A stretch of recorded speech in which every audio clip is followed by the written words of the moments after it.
what you want to know, and I'll whiteboard the questions. But also, Gary, I've got this as a display, so I don't know if we can like move it around, this table around when we're ready, just so they can see the foods. But what do you want to know in relation to, and there's no such thing as a silly question, because who finds it really hard to decipher fact from fiction? Today Tonight says this, No Idea magazine says that, Joanna McMillan says that. How can you compete with all that? So who finds that you can get really messy in their heads? So messy head syndrome, even for health practitioners. I mean, we're always about moderation, but then there's a big scare in the meter, so I have to go back and read and look what the evidence is. So it can be quite confusing.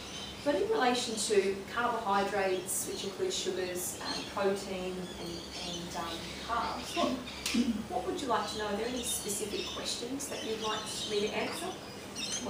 Or if not, it might just come up as I'm talking. Yeah, well, I've just been reading with David Gillespie, Sweet Poison, and he talks about like cutting sugar, so you can put fructose out of your diet. So it talks about the different types of sugar. But that's the main one. He talks about then not, so cut that out of your diet completely, and then instead of looking at low-fat products, don't look at low-fat products, go for just normal full-fat products. So I was a bit confused on that. Should I be doing that? And, you know, not.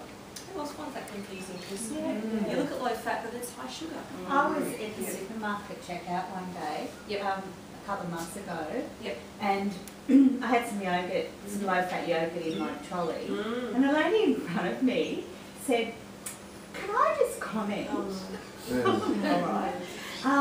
You know, she went on and on and on about how she went and saw some dietitian and that she was told she should have full-fat full-fat dairy basically, and she said she went off all the low-fat stuff and the full-fat dairy, and she lost weight. Okay. So that really confused me. Yeah, it does become confusing. So I guess it comes down to a couple of things, because you're absolutely right. Once they take fat out, it's going to be unpalatable, so they'll put sugar or salt to make it taste good. So you look at the yogurts and it will be 99% fat-free, but one example today, yet loaded with sugar.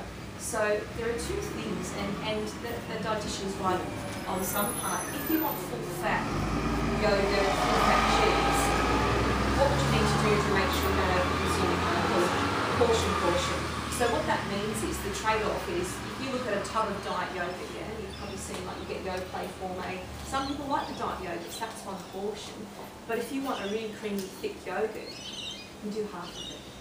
The same with Parmesan cheese or full-fat cheese. You just do a nice shaving on your meal because it tastes really good. And in terms of quantity, in your manuals there, they actually have the portions of cheese. So it's usually a matchbox of cheese, right? Which would be feta or cheddar or 2 slices. So, I'm a fan of, if you want to do full fat, watch the portion. Because if you're actually getting the real taste, do you think you might go? Do you think you'd be less likely to go for more?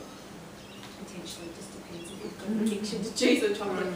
For other people, if you do want low fat, like if you've got high cholesterol, the reason why people say to have low fat products is because of those saturated fats. So if someone comes in to see me and they're wanting to lower cholesterol, and their total diet is really high in those saturated fats, then I might say, well, is it worth going to a 25% less fat cheese? But for a lot of people, I had a lady yesterday who had a great diet, everything was great. Why would you have to cut down? So it just looks at the total of your diet. If you're getting a lot of fatty foods, then you might go, maybe chocolate and chips I'll cut down, but I'll keep to the basic full-fat dairy. Because when you look at the total fat in full-fat dairy, it's actually not that much compared to all the other hidden fats. Does that make sense? So whenever you want full fat, halve it.